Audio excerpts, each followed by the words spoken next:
Sometimes she and Miss Baker talked at once, unobtrusively and with a bantering inconsequence that was never quite chatter. That was as cool as their white dresses and their impersonal eyes in the absence of all desire. They were here and they accepted Tom and me, making only a polite, pleasant effort to entertain or to be entertained. They knew that presently dinner would be over, and a little later the evening too would be over and casually put away. It was sharply different from the West, where an evening was hurried from face to face towards its close in a continually disappointed anticipation, or else in sheer nervous dread of the moment itself. "You make me feel uncivilized, Daisy," I confessed on my second glass of corky but rather impressive claret. "Can't you talk about crops or something?" I meant nothing in particular by this remark, but it was taken up in an unexpected way. "Civilization's going to pieces," broke out Tom violently. "I've gotten to be a terrible pessimist about these things. Have you read The Rise of the Colored Empires by this man Goddard?" "Why no," I answered, rather surprised by his tone. "Well, it's a fine book and everyone ought to read it. The idea is, if we don't look out, the white race will be utterly submerged. It's all scientific stuff, it's been proved." "Tom's getting very profound," said Daisy, with an expression of unthoughtful sadness. "He reads deep books with long words in them." What was that word "Well, these books are all scientific," insisted Tom, glancing at her impatiently. "This fellow has worked out the whole thing. It's up to us, who are the dominant race, to watch out, or these other races will have control of things." "We've got to beat them down," whispered Daisy, winking ferociously towards the fervent sun. "You ought to live in California," began Miss Baker, but Tom interrupted her by shifting heavily in his chair. "The idea is that we're Nordics. I am, and you are, and you are, and..." After an infinitesimal hesitation, he included Daisy with a slight nod, and she winked at me again. "And we've produced all the things that got to make civilization. Oh, science and art and all that. Do you see?"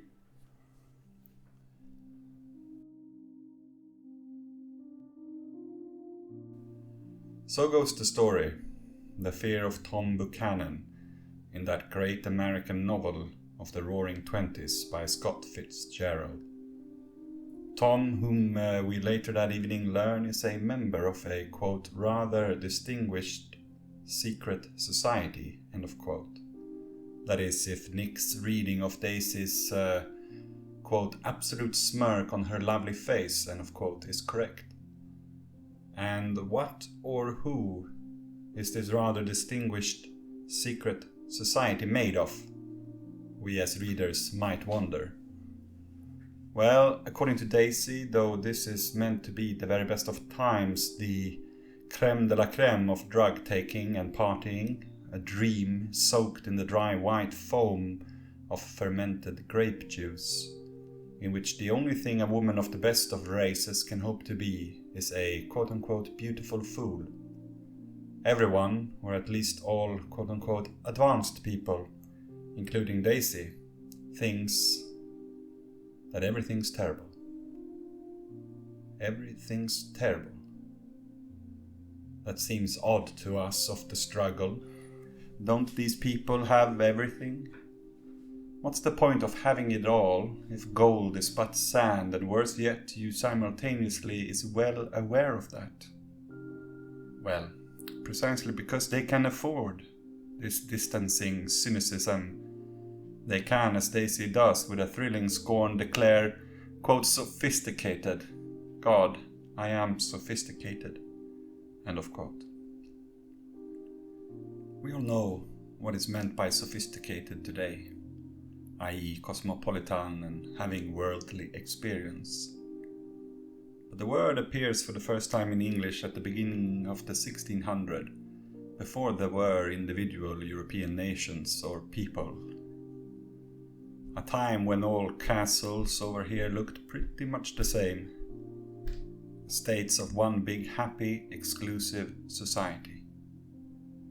And considering that when Gatsby came out in 1925, a war had just been fought by 3 cousins of that exclusive society, the Kaiser, the Tsar, and King George V, some 300 years later, we must assume that it ought to be a pretty good gathering of blood, and a pure one at that.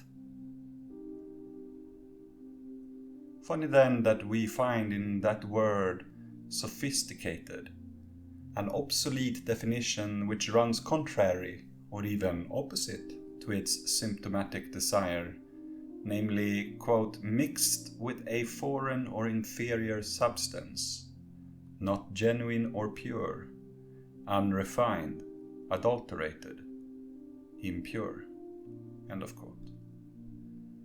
Being dialecticians, we can see how that nonetheless makes perfect sense, for of course the thing itself carries with it its own negation. And now we also arrive at Daisy's insight, which separates her from Tom insofar that she doesn't look upon the Nordic call to arms with quite the same heroic self-determination. For everything she has ever acquired, the things she filled her life with, has made it more empty.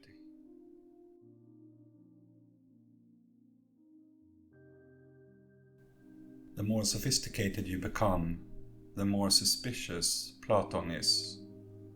Platon, who made sure, we are told, that as soon as Europe attained philosophy and science, it also obtained notions of race hygiene. In books 5 and 6 of Republic, Platon outlines a detailed plan to control the breeding of the people in a utopian city-state, where a guardian class would forego their wealth and women and men would be matched by the state according to their qualities, like sporting dogs or horses bred for their strength or speed, or cows for their milk. Gold standard women would be paired with gold standard men, or bronze with bronze, as assessed with a numerical quantification. Inferior children would be relegated to a working class and discouraged from breeding.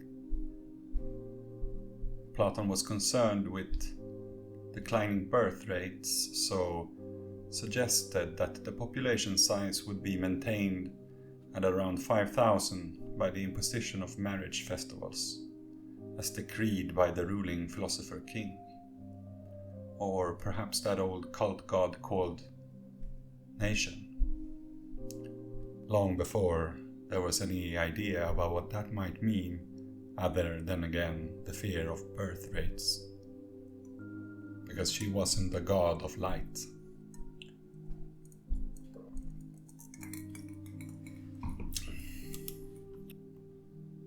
Children born with defects would be hidden away, which may well have been a euphemism for kill. How fortunate we are that of all the lost texts of those centuries before the birth of Christ, at least this is kept intact with such impressive consistency. Almost too good to be true, some would say.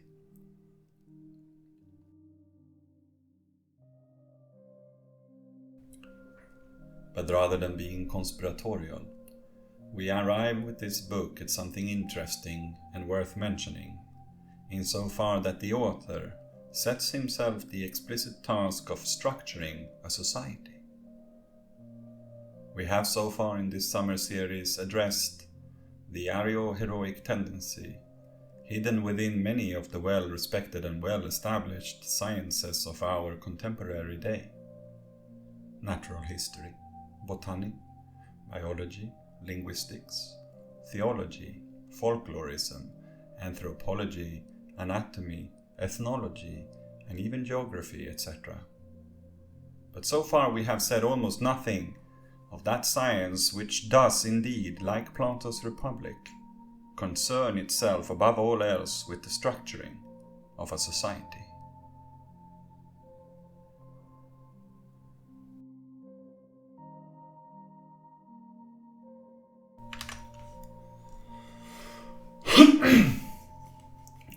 Francis Galton, as we have addressed before, is recognized as the father of eugenics. And though his familial relationship to Darwin is often, if not always, either cited as a major inspiration or as a way of situating Galton in a comprehensive idea historical context, I think in opposition, considering Galton's fundamental misreading of his senior cousin's works, that we would do well to risk a bit of unorthodoxy and look elsewhere for his building blocks of this worldview of final solutions.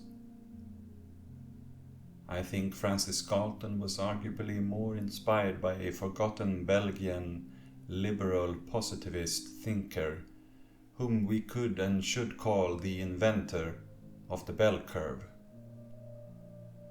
as well as the well-known anthropometric BMI, or body mass index.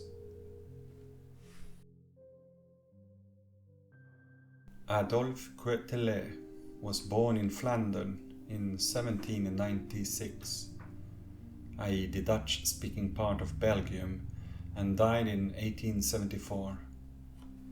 He is, when remembered, also recognized as the first to combine the so-called social sciences with mathematical statistics. And we have begun to see in the previous episodes and the eco-fascist series what a pivotal role statistics would play in the development of race, hygienic research, propaganda, and finally jurisdiction. In order to define this approach, he coined the term social physics. In his book Physique sociale, published 1835, he lays forth a comprehensive religio-architectural Weltanschauung of society based on divine cosmic statistics. Social physics, it should be noted, so as to not let it be bypassed as an archaic term of the Romantic period, but also to finally identify the missing bourgeois science of our aforementioned list, was the initial term for what was at the time becoming sociology. Indeed, Auguste Comte, whom we met briefly in a previous intro as the founder of positivism, only later picked the word sociology instead of social physics to define this scientia after a personal beef with Quetelet. In other words, it wasn't the alchemical merger between science and religion which was off-putting to him and his recruited intellectual class compatriots.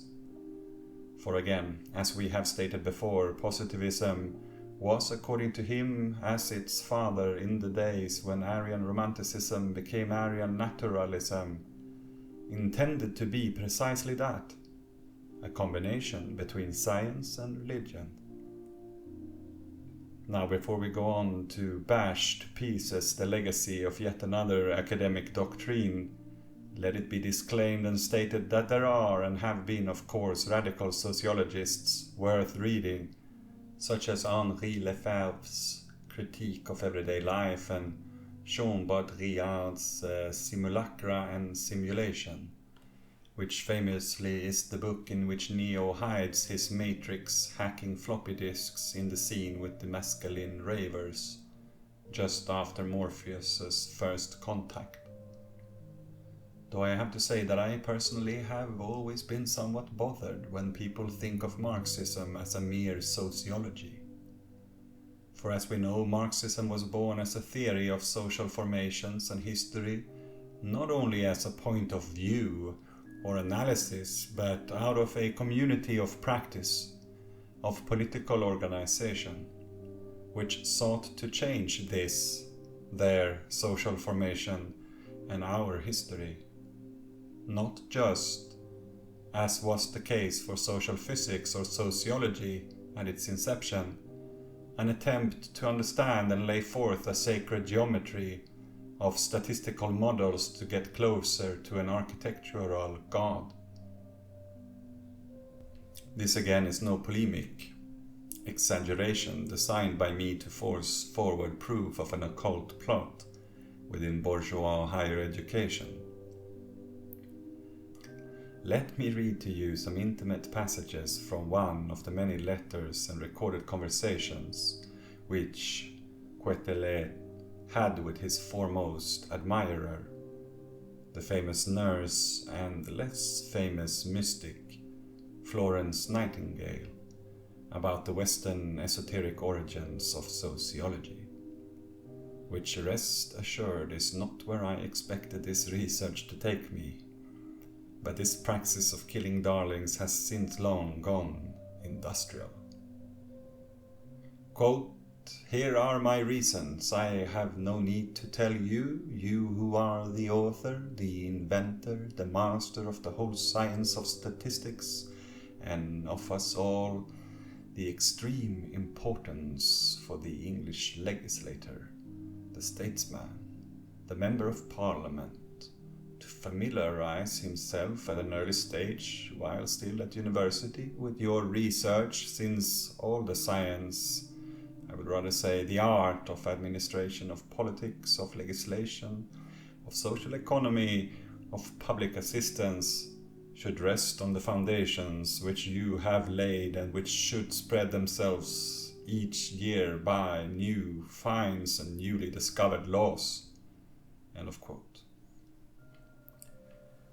One of Florence Nightingale's many biographers explains for us before we go on, quote, "To this pragmatism, however, Nightingale added an interest in the study of numbers as an intellectual discipline in itself.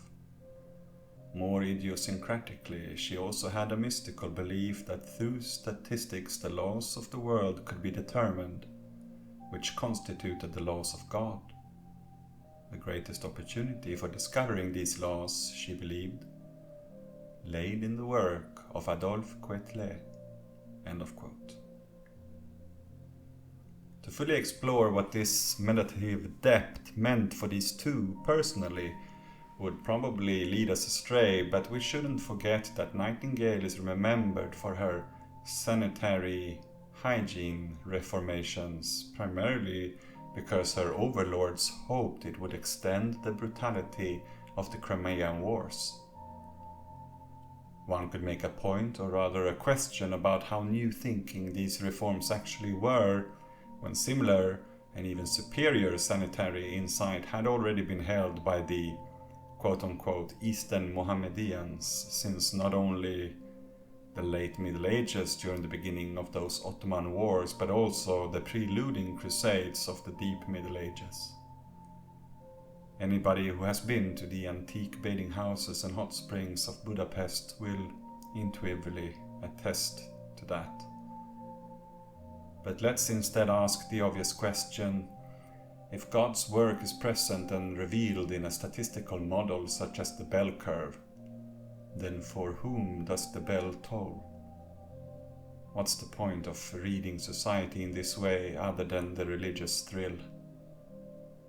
Well, even before Galton picked up Quetelet himself, being also an astronomer, sought to lay forth a quasi-astral determinism of criminology, and consequentially, most importantly for the race hygienists, he felt that he had discovered in the statistical laws underlying such phenomena as crime rates, marriage rates, and suicide rates, the average body as an ideal beauty. This became essential to Quetelet's overall project, i.e. the socio-physical identification through anthropometrics and statistical sacred geometry of the normal person, within quotes. It also, to no one's surprise, became what inspired Galton to further the work of defining his quote-unquote 16 grades of men, the first intelligence quotient bell curve. And I think we find here the transition from aristocratic whims about individual beauty to society as a body with ideal measurements rigorously defined by the bourgeoisie, such as those early Canadian ugly laws which we have discussed before, put into practice a couple of years before Galton wrote his Hereditary Genius in 1869, which sadly enough is not a matter of mere history, since in March this year of 2024 a bill was introduced to the Parliament of the Queen to end the practice of compulsory sterilization after 60 indigenous women in Saskatchewan sued the provincial government, claiming they had been forced to accept sterilization before seeing their newborn babies, and the Standing Committee on Human Rights in Canada found that compulsory sterilization is ongoing in Canada and its extent has been underestimated. Galton, being a Freemason of the Scientific Lodge, had of course also an esoteric interest in numbers himself. And similar to our friend Sven Hedin, he travelled immensely and worked like him as a surveyor and map maker in the British colonies of Africa for the Royal Geographical Society, where he time and time again found himself deeply invested in local warlord politics as a spy and or informant, which, just as in the case of Hedin, cemented his imperialist and white supremacist science. Here again we see another legacy of Quetelet, namely his moral statistics, which he had laid forth in his Of the Development of the Propensity to Crime from the 1820s, which convinced Quetelet to go on to found the quote-unquote cartographic school, which became the quote-unquote positivist school of criminology, as it introduced the first crime mapping in the messy aftermath of the Napoleonic Wars. And many decades later, when Galton returned from making maps of that British Africa, which would in his own lifetime detain hundreds of thousands in the first modern concentration camps, he would, just like Gustav Retzius once back in the motherland, institute an anthropometric laboratory, which would later become the Galton Laboratory for National Eugenics, established at University College London in 1907, 4 years before his death. But before we leave Quetelet behind, we shall note that the Adolphe Quetelet Society is today the official Belgian branch of the International Biometric Society, which was founded in the late 1940s by Ronald Fisher, whom we met in the Lysenko episodes as one of the major fathers of pseudo-Darwinist synthesis with Mendel's Nuremberg schematics of hereditary units. Fisher, who according to statistician Jeffrey T. Leake is the most influential scientist of all time based on the number of citations of his contributions, which he might very well be in the world of Anglo-American circle jerking, but more importantly, a man who the return of the repressed will instead remember as being too much of a believer in scientific racism that he could not even accept his compatriot Julian Huxley's damage control after the Holocaust, disapproving publicly with the conclusions of UNESCO's Race Question Manifesto, maintaining in orthodox fashion that there were statistical unsurpassable gaps among different sorts of humans. I have a feeling that we shall return to Fisher and the International Biometric Society in the future, but for now, at the Anthropometric Laboratory, which was founded in 1884 during London's hosting of the International Health Exhibition, we will note that Galton became very interested in twin studies and just like anoretius in brain pedagogy or psychometrics, what was becoming standardized IQ testing. This was of fundamental importance since over the next 50 years or so, as eugenics developed into what was then regarded as a science, the ability to measure the qualities, or indeed the quality, of a person was essential for the design of eugenic programs and the Western ontological project as a whole. This would involve different metrics over the year, but none more than the intelligence quotient in its various forms. In time, and primarily in America, IQ would be used to categorize people and their intellectual ability such that they might be sterilized against their will, or so that immigrants might be sent back to where they came from.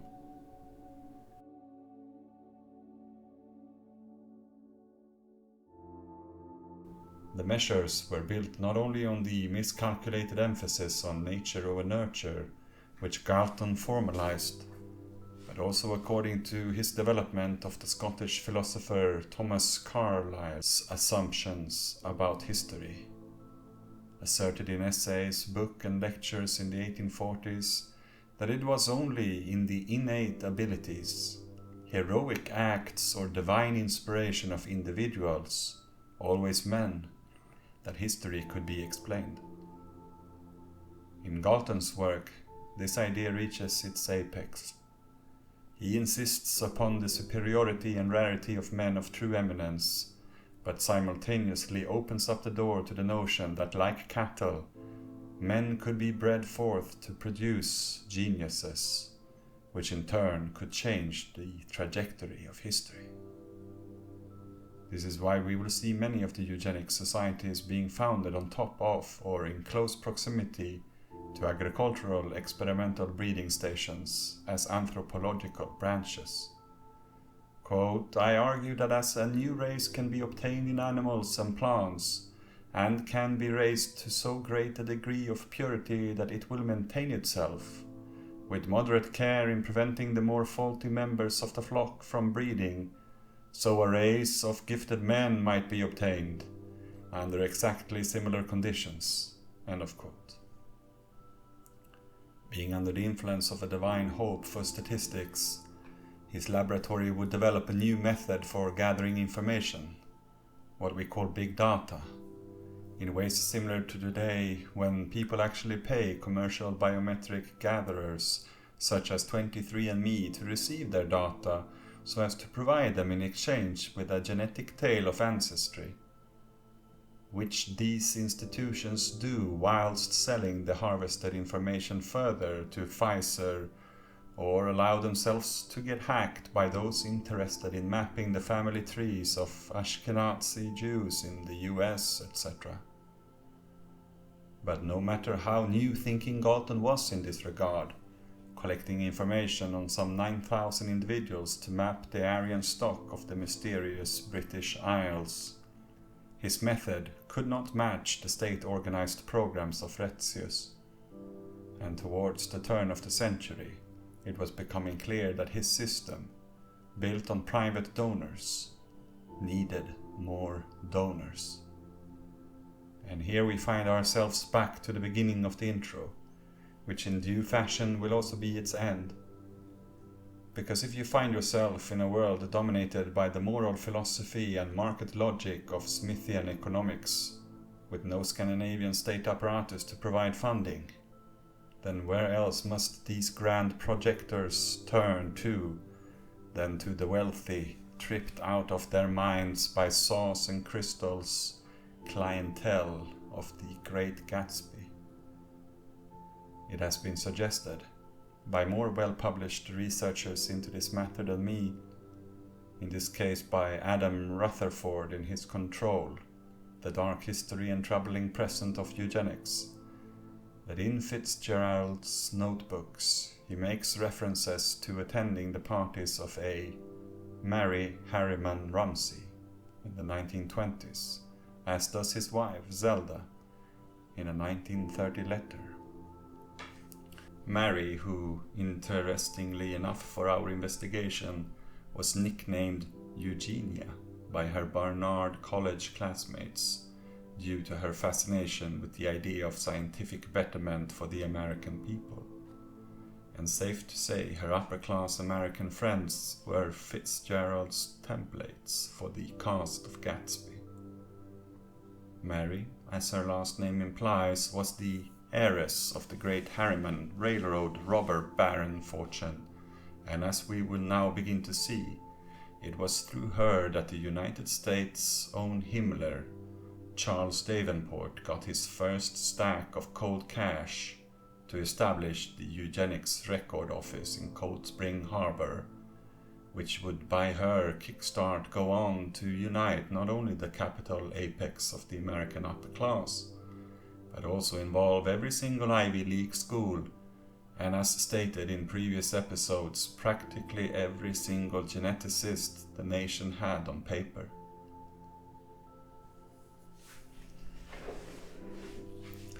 It would, a generation later, also serve as documented inspiration, justification, and financier of the National Socialists' population control programs.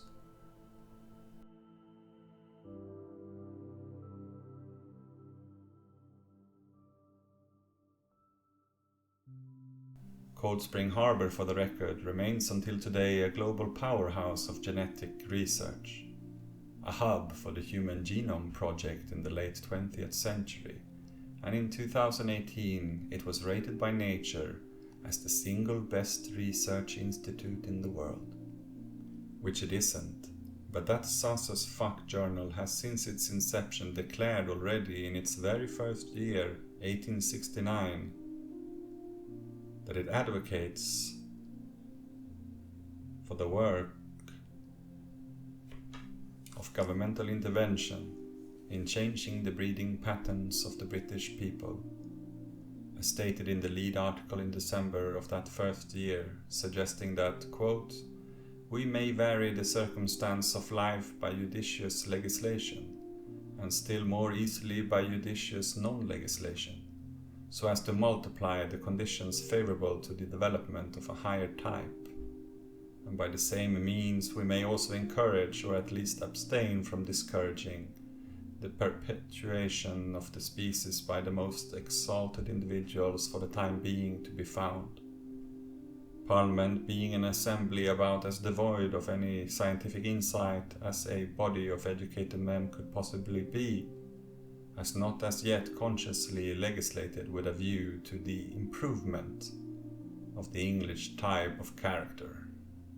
End of quote. Now, it is not nature which Tom Buchanan cites in his spontaneous ode to the Nordic race, but The Rise of the Colored Empires by a fictional scientist called Goddard. Adam Rutherford mentioned above suggests that this is a very thinly disguised reference to three of the major American eugenicists of the era. One is Henry H. Goddard and the title riffs of The Rising Tide of Color, The Threat Against White World Supremacy, a bestseller written in 1920 by T. Lothrop Stoddard, a member of the Committee on the Heredity of the Feeble-Minded under Charles Davenport at the Eugenics Record Office. And perhaps Fitzgerald got from Stoddard to Goddard by splicing in a G from Madison Grant, who wrote the introduction to The Rising Tide of Color. Madison Grant, some of you will remember as the good friend of Henry Fairfield Osborn, an enemy of Paul Kammerer in an earlier episode. The man who popularized to the Americans the latest Nordic version of the Aryo-heroic myth, which is the one Buchanan dreams about, i.e., the passing of the great race, referred to in a letter from Hitler as his Bible, in which during its most unhinged ejaculations of white vital force, tall blonde Nordic men seeded the great cultures of Rome, Greece and Egypt, before retiring back to their northern homelands. But despite their inherent dominance, Grant contemplates the racial suicide of Nordic people, their purity sullied, mongrelized by mating with lesser humans, and the persistent eugenics theme of being outbred and outnumbered. Muscular victimhood of the powerful, which runs throughout eugenic thinking. Buchanan, Goddard, and Stoddard reflect the paradoxical view that we, meaning the white, Western, and wealthy, are naturally in charge, but our power is waning as time marches on, and it must be protected by whatever means necessary. Which means in prime time Freudian logic to these seedy little men to castrate as many working class women as possible before they have the chance to castrate them. Now, Fitzgerald's third influence, Henry H. Goddard, was an early adopter of the so-called standard IQ test, which had been developed in France by the psychologist Alfred Binet and Theodore Simon in 1905. Goddard was the first person to translate it into English for use in America. And let's end today's intro with an original hypothesis of mine regarding this. It is commonly known that Goddard used IQ to generate specific delineations for psychological evaluation, and we will elaborate upon this theoretically in today's episode. He introduced the term moron to describe people scoring between 51 and 70, and used imbecile for those in the 26 to 50 range, and idiot for those below 26. These standards were applied for years, and those categories were used as eligibility criteria for sterilization, segregation, and euthanasia. But if we take a look at Alfred Binet in France, we find that he was, according to Wikipedia, fascinated with the ideas of John Stuart Mill, who believed that the operations of intelligence could be explained by the laws of associationism. Binet eventually realized the limitations of this theory, but Mill's ideas continued to influence his work. The limitations of associationism were during this time turned into theories of conditioning and its use in behavioral psychology, Pavlov's dog and all that jazz. This is where things get interesting, for if we suppose, as more and more people are doing today, though frankly alarmingly few, that IQ does not really measure anything worth calling intelligence, we should go on to ask, so what does it measure? With my mediocre understanding of the reasoning of these gentlemen, having submerged myself in their thinking for quite many years now, and at least a couple of those years with great intensity for the sake of this podcast, I would say that they of course view ultimate benevolent conditioning of a subject to be that of conformity. The more one conforms to the validity of certain axioms and their chains of subsequent suppositions, the more frictionless the vital force will travel through the biological structuring of a certain logic inside the brain.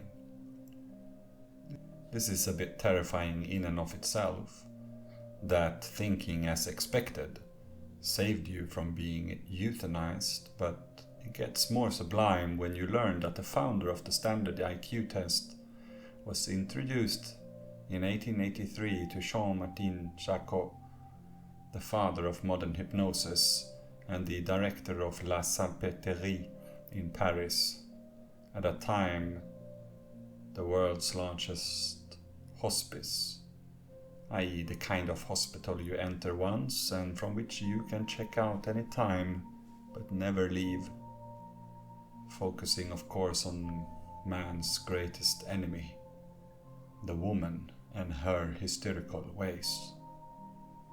Charcot became his mentor, and in turn Binet accepted a position at the clinic, working in the neurological laboratory.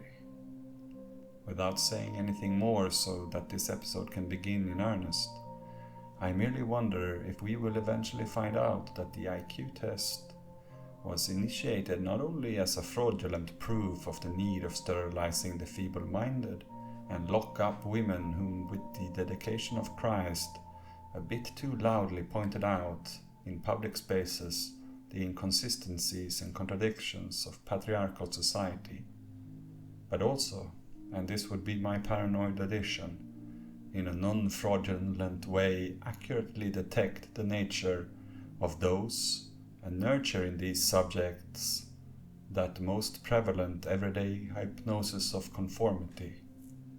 For indeed, to be led to believe that something is true beyond dispute, a common knowledge, is a form of hypnosis.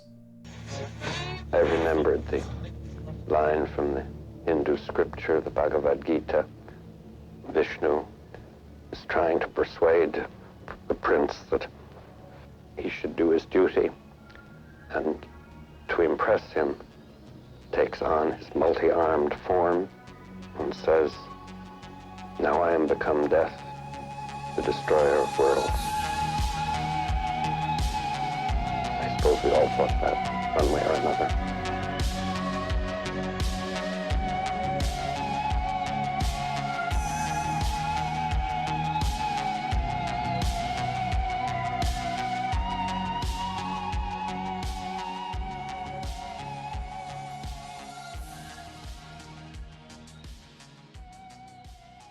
Hello and welcome to the return of the repressed.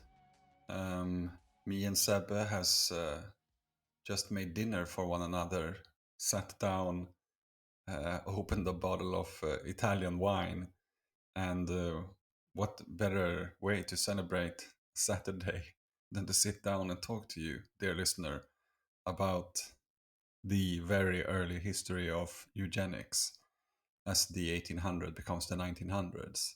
Right, Sebbe? Would there be anything better? I don't think so. Right? It's a peak performance over here. Yeah. And you're back in Sweden. Yeah, I am. Right. Mm.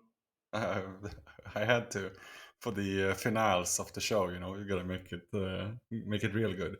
I think we're both like starting to look forward now. Like we were really into it at the beginning of the summer, but now the leaves are falling, autumn is coming along, and we've been talking about this since spring. So we're desperate to bring this to a closure. We're not quite there yet. I think like we still have one more episode to go, but this is gonna now things are gonna start to come together. No, I think with this one we have 3 more episodes. Oh, okay. Yeah. Well, all So right, fair enough. we're gonna be here for a while. Yeah. But I totally understand what you're saying. I'm starting to feel a little bit tired myself of all this. Not to like sell the podcast short or anything, but like reading all of this. Whew, Yeah. I think I'm up to between 15, 20 like books, papers Yeah. about all of this, and it's Yeah, and it's like, and it's the kind of topic where a lot of like the cheaper authors like sort of trying to shock you, but like after a while, like you're not shocked anymore. You're just like, yes, just tell me who paid them. Stop talking about this. uh, yeah, Yeah, but I don't know about you, but like for me, when like reading all of this, like in the beginning, of yeah, course it's, but then you just get like it's so mushy yeah, because yeah, they're so stupid, yeah, yeah, and yeah, you can only take uh, so much of this. But I still think it's the um, the task is a valid one, and yeah, for hopefully sure. I think it's where we're going with it. Bear with us. It will Yeah, like yeah. I think today we've got some. Uh, I don't know, not conclusions, but like some symptomatic readings that I haven't really found in any of the books that touch upon this. Uh, I mean, a lot of the people, you see a lot of like geneticists trying to like not whitewash things, but it's kind of like some kind of damage control, right? You know, like they sort of want to be like, now let's tell the truth about the dark history of eugenics. And it's just like, yeah, but you're still living in it, man. Like you're still part of this. And, you know, like they don't have the guts to like really, well, I mean, if it's a damage control, of course, they don't really want to see things burn. Uh, and then you also have, I don't know, like just simpletons, like I don't know, like kind of gore artists who like don't like I don't know, they're incapable of putting it in within some kind of context. You know, it's as if these people just did this because they're. I mean, they are evil, but they don't only do it for the fun of it. Like, I mean, there is more things to this, and I think yeah, there are some readings today which we will share with you, which I think even if you've dived down into this before, yes, it might be hopefully new to you. But yeah, where should we start? Maybe a short summary of the intro to just get a feel of like who was Sir Francis Galton. Uh, would that be a good idea? Uh, yeah, but I wouldn't actually mm, like rewind it just to where we ended the last episode, right? Just Hmm. like for so we've been talking about Sven Hedin and Gustav Retzius and like these profiles, right? Yes. Of the emerging like racial sciences, and you know they're known by a lot of names, right? Hmm. I don't know. Do you have this saying in English? Kärt barn har många namn. Hmm. I don't know what's the equivalent in English. A love child has many names. I don't think I've ever heard anybody say in English, but Yeah. maybe somebody gets it. Yeah. Yeah. So Yeah. so anyway, because I think we spoke about this as early as in the first episode with uh, Yeah, the uh, various names of phrenology. yeah, exactly. And then Hmm. in the second episode about linguistics and etc., like they love this, you know, Yeah. to like everybody wants to break off and have their own thing, right? So, Hmm. um, uh, but right now we're gonna today look into a little bit about the eugenics, and eugenics means like good genes, right? Yeah, or beautiful birth, or yeah, or something. Yeah, beautiful genes, no? Exactly. Mm. And it's the same, of course, as racial biology, racial science, racial hygiene, social hygiene, yada, yada, yada, you know. Mhm. It's uh, has a lot of names, you know. Mm. But and of course, these are tied into different schools, different imperial powers, etc. Mm. But what I think we spoke about in the last episode was um, the Swedish Society for Anthropology and Geography, right? That's right. Yes. Yeah. SSAG. And at the time, like we looked into the Swedish organization, and there is this anthropologic and geographic society with all of these ties to the nobility, the military, and being as a scientific society in name only, right? Right. Yeah. You said within 5 years there were more like military personnel than there were actual sort of, well, yeah, academicians working with geography. Exactly. And today we will like get into I think like the real like conspiracy side of this, as we will see that it's part of like a network of Yeah.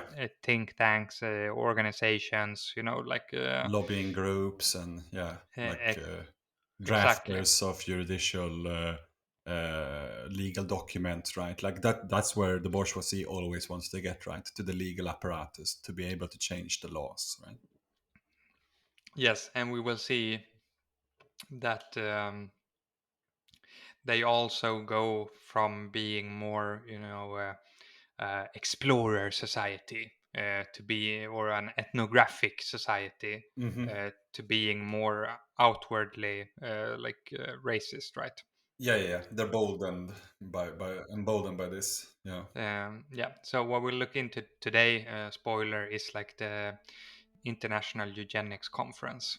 Yes. And the different groups and names associated with this conference. Yes.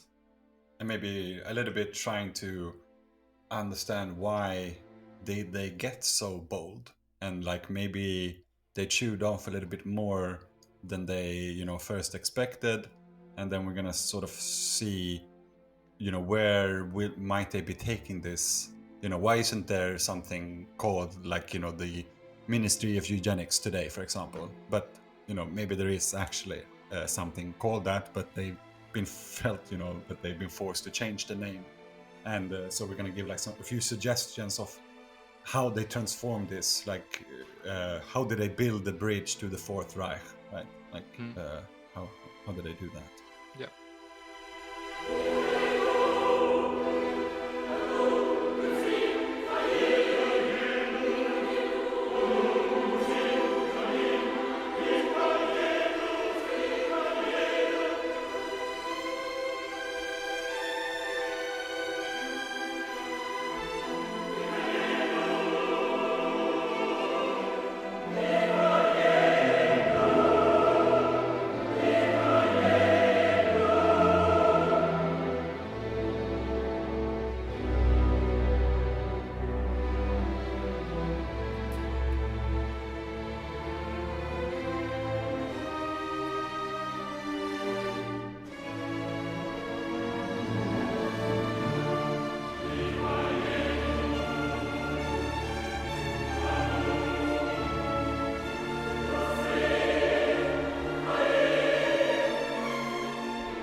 So let us start off then with a short intro to what is eugenics.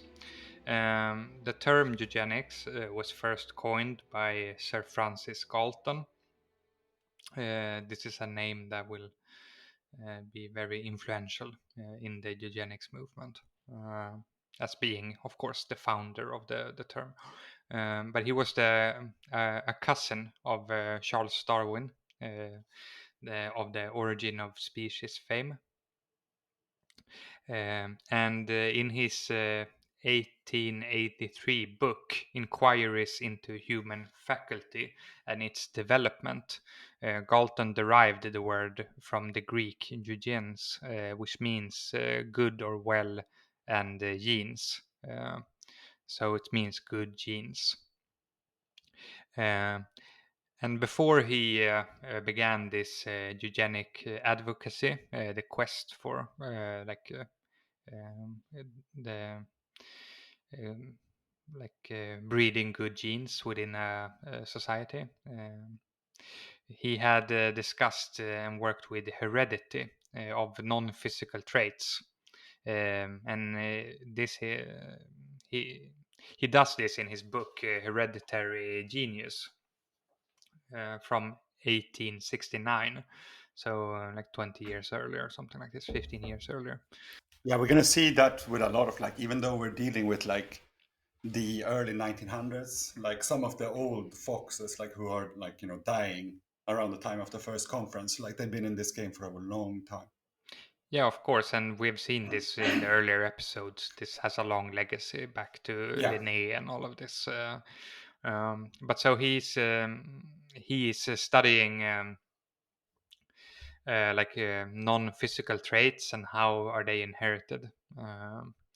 And in this book, Hereditary Genius, he studies families of prominent male statesmen and judges, of course, like the upper classes, right? To determine that close family members of these individuals were more likely to be equally prominent than those more distantly related. nothing with the social milieu, right? This has to do with the genes being like a topic that was very popular. Yeah, I think Uh, isn't Galton also sort of the founder of that false dichotomy, like nature versus nurture. I think he's like one of the first to popularize it. At least he sort of knows where people are going to attack him. So he's already defending himself. yeah, that's good. And doing the 8 Mile defense. Yeah, smart, Mm, right? Yeah, yeah. yeah. In the final, I Mm. know something about you. You Uh, went to Canton. That's a private school. but yeah, so through this research, he independently derives like a mathematical concept of the normal distribution of heredity of different species. He looks at birds and etc. He's like one of these, like being the cousin of Darwin as well, like working with animals, not only like Gustav Retzius, for example, looking at the skulls and the different indigenous people that he starts off with the animal kingdom, right? And he's working together with a Cambridge mathematician by the name of Carl Pearson, who helps him with the technical mathematical details to effectively develop the statistics as an independent discipline. And Pearson, for any like statistics major, this is a very important guy in the school of statistics. So here we have like a big like discovery that like the modern statistics per se is very much like a part of this um, project, right? Mm-hmm. And Yeah. you need to gather and you need to be able to analyze all this data. It was not just that it was just not that the modern mathematicians and people working with statistics that they were wanted to count the rocks in the field, right?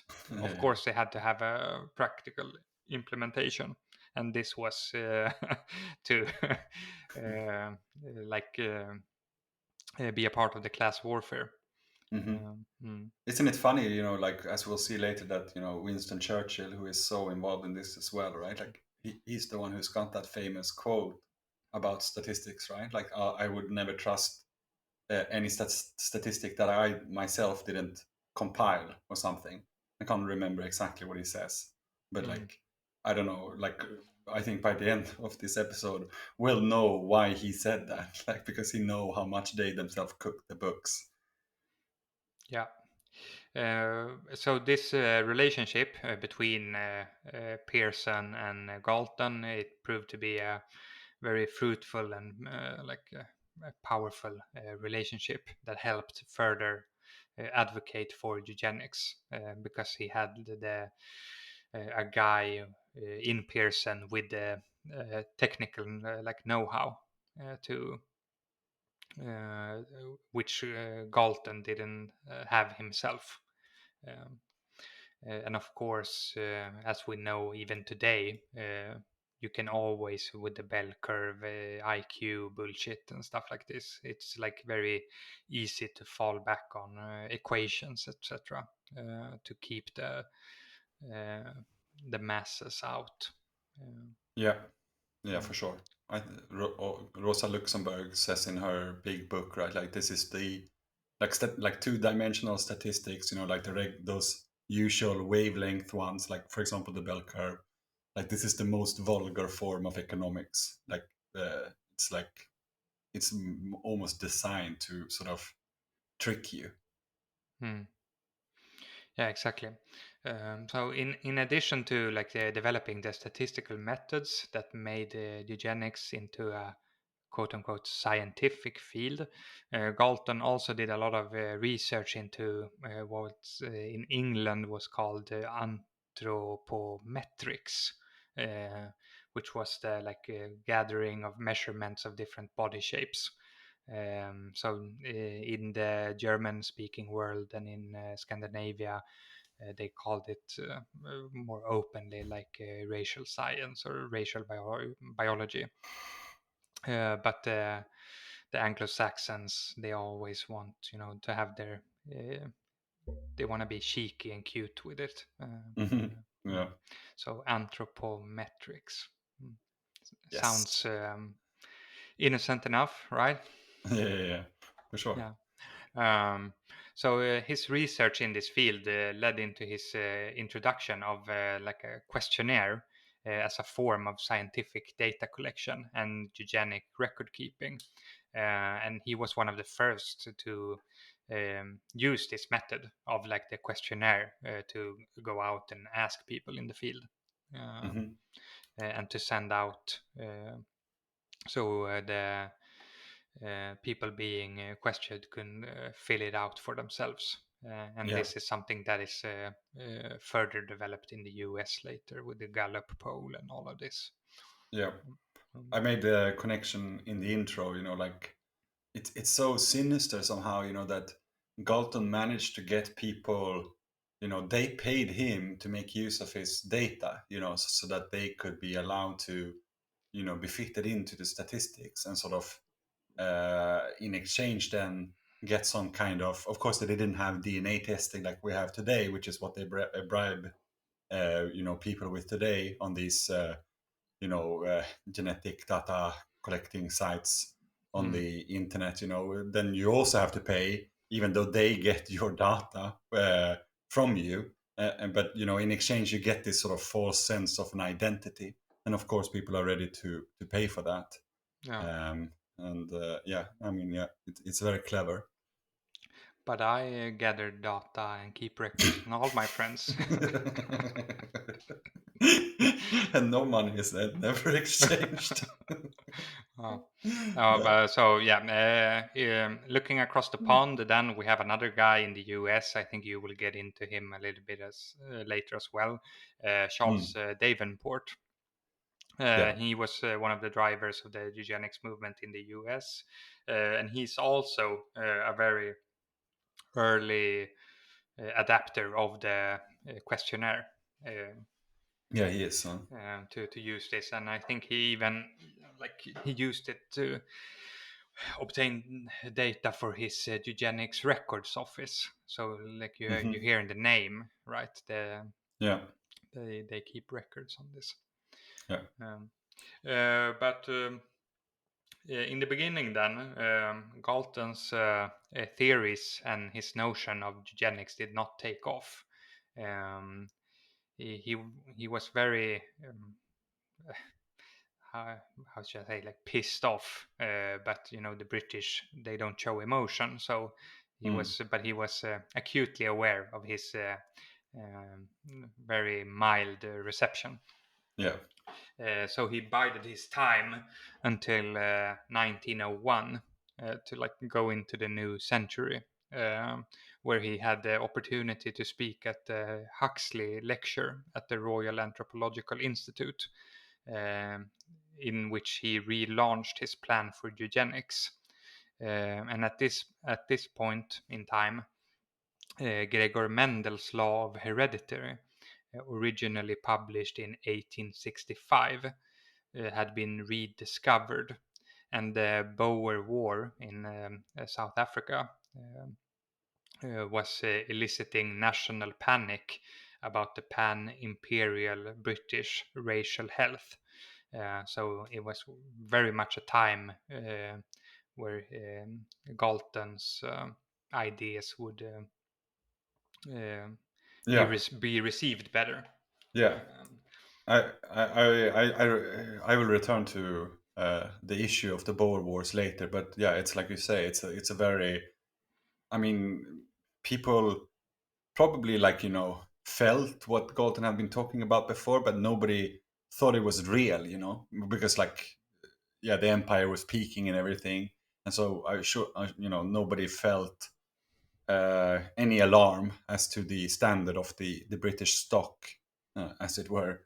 But with the Boer Wars, yeah, things have turned upside down for the redcoats, and yeah, gotta look for an answer somewhere. Mm. Yeah, and this speech in 1901, it was very well received and helped Galton to get like a re-emergence within the like scientific community.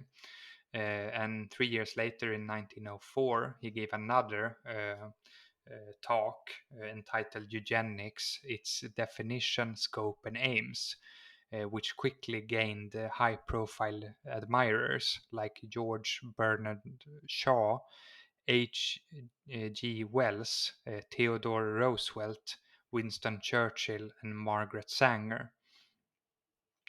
Some heavy hitters there.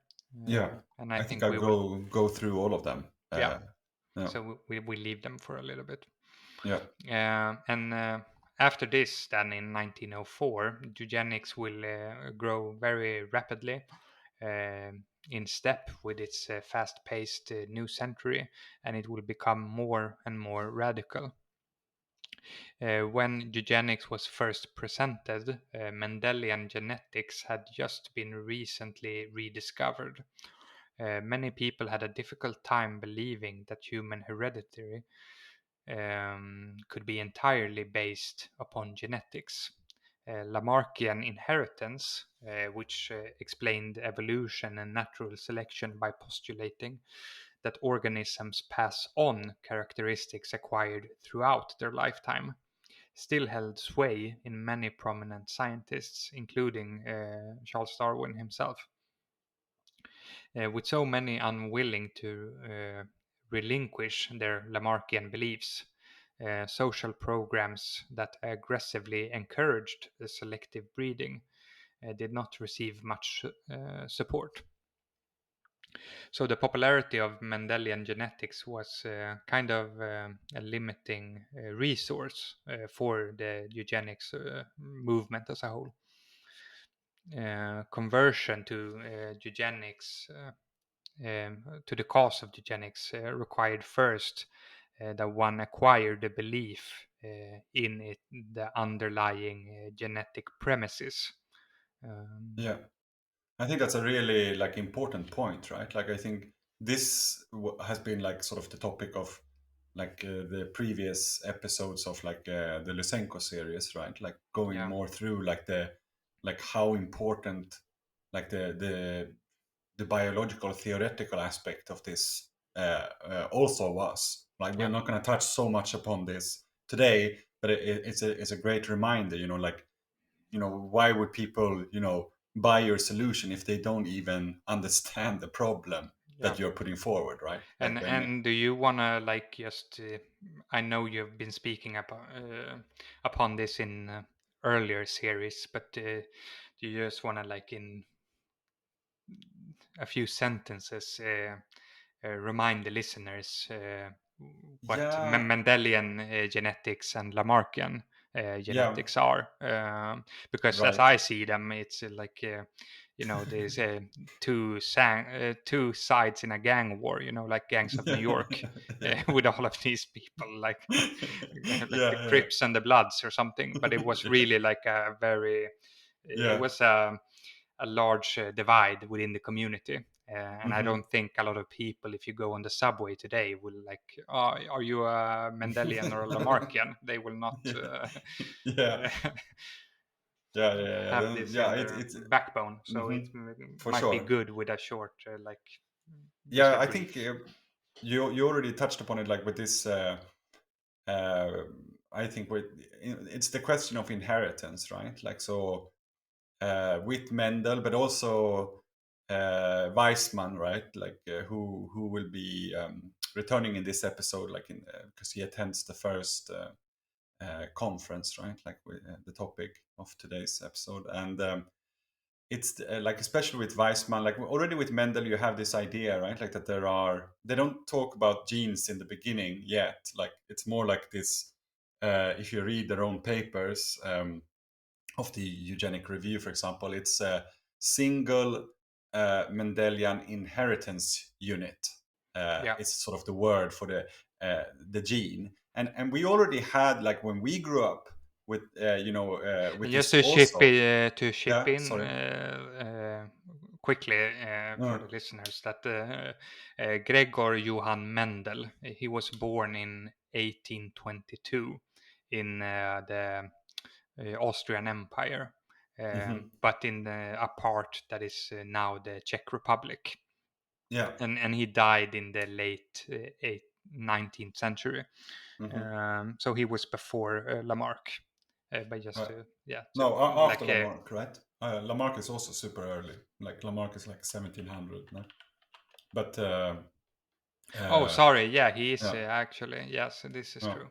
Yeah. But so like what Mendel, like some this single Mendelian inheritance unit, then, like, that they would, like to imagine exists, is sort of like the organ of heredity, right? Like, so whatever problems like they come up with later, which are already sort of catch all terms, like, let's say, like feeble-mindedness, like just people who don't agree with you, or who, like, yeah, I mean, just imagine yourself, like, what that could mean. Can mean fucking anything.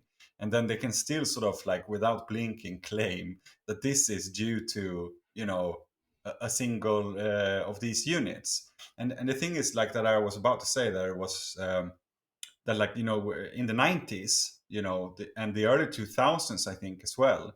I don't know if the listener remembers, but, like, open up any newspaper from, like, that period, and you see, all this talk of, like, now we found the gene for this, or now we found the gene for that. Like, it was really like the heydays of, like, the that period of genetics, when they could sort of claim with certainty. I think by now they seem to suggest that they found all the human genes. Like, there's a specific amount of genes that humans are made of in their worldview, and I don't think maybe I don't really know, actually, but, like, I don't think publicly too many people would suggest anymore, like, that this is the gene.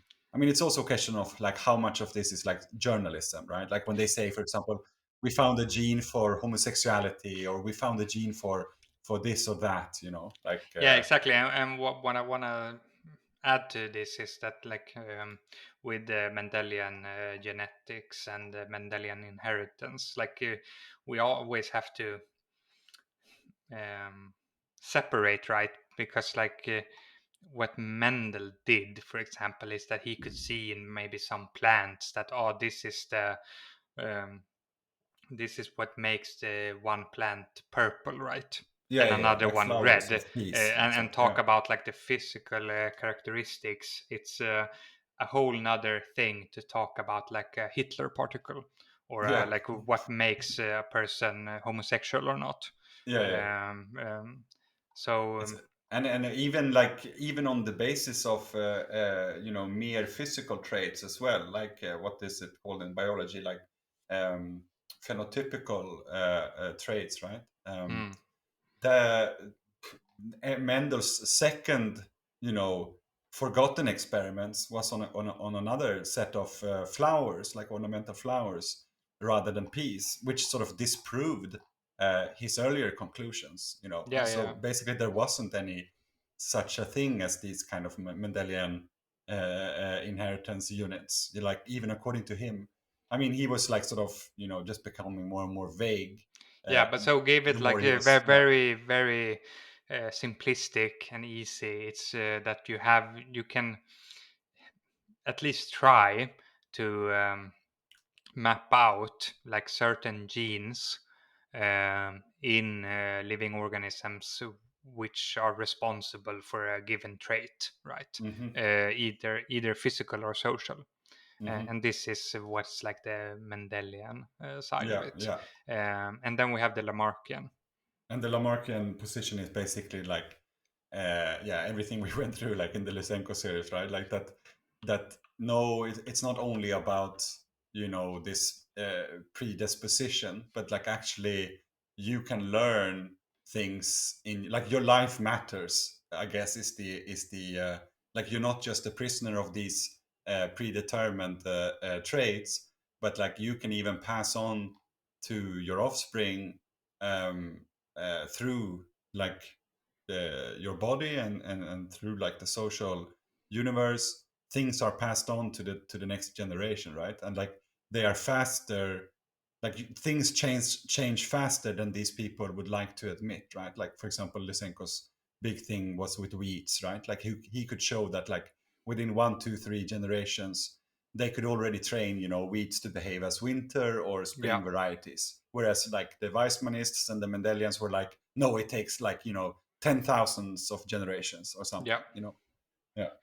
And the problem that Lamarck had, Jean Baptiste de Lamarck, a French guy born in 1744, and he died in 1829. So I was wrong earlier. I mixed them up. He's earlier, as you said.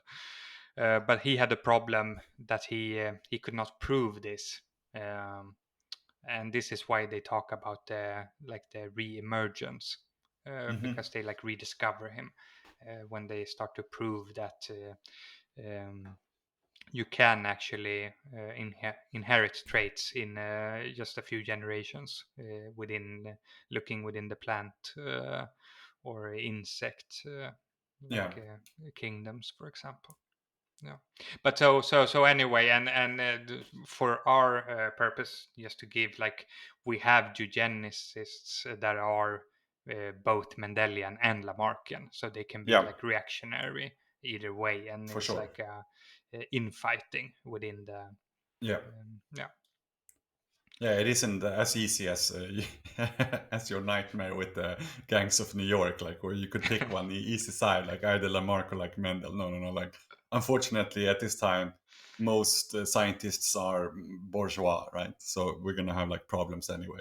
Yeah, you will see that you're like, oh, I'm in the Lamarckian gang, and it's like, oh, but wait, the next guy here is a fascist. yeah. We're not here because of the same reason. Yeah, I'm gonna train my units through Alp climbing. Yeah. Yeah. Okay, so there was just to short setting the stage. So so now everybody will at least go away from this episode with their their knowledge about Mendel and Lamarck. In a short repetition. Okay, so lastly then is that initially the interventions were crude variations on the theme of segregating out the unfit, right? If the unfit could be institutionalized throughout their reproductive years, these bad genes would not be passed on to the next generation. But the institutionalization would prove to be a very costly endeavor, and sterilization would then come as a cost-effective popular alternative that becomes especially popular in the face of the Great Depression later on. Yeah. And by 1940, sterilization laws had become so popular that they had been passed by 30 American states, 3 Canadian provinces, a Swiss canton, Germany, Estonia, all of the Scandinavian countries, and most of the Eastern European countries, as well as Cuba, Turkey, and Japan. That's a lot. Yes. That's crazy. Yeah. And now we will see how we got there. Cause this world swallows souls, and when the blues unfold it gets cold, solids burn holes. You're going mad, perhaps you always were, but when things was good you just didn't care. This is called irony. When you most need to get up you got no energy. Time and time shit'll happen, the dark shit's some rapping, but no one's listening. Your mates are laughing, your brethren's fucking, and then you start hating. Your stomach starts churning and your mind starts turning to smoke another draw. It won't matter no more, but the next day still feels sore. Rain taps on your window, always did though, but you didn't hear it when things was so-so. You're on your own now, your little zone. You were born alone and believe me, you'll die alone. Weed becomes a chore, you want the buzz back, so you follow the others on to smack. Just trying to stay positive. Just trying to stay positive. Just trying to stay positive. Just trying to stay positive. Feels nice and still. And that, dear listener, is where we will have to leave you today. I hope you go on to sign up at the Patreon or Spotify and join the 500 or something people who now have access to the remaining 2.5 hours of this episode. There's a lot left to be revealed about the early days of the eugenics movement and the final attempt of the British Empire to maintain some kind of aryo-heroic ideal for the Western ontological project.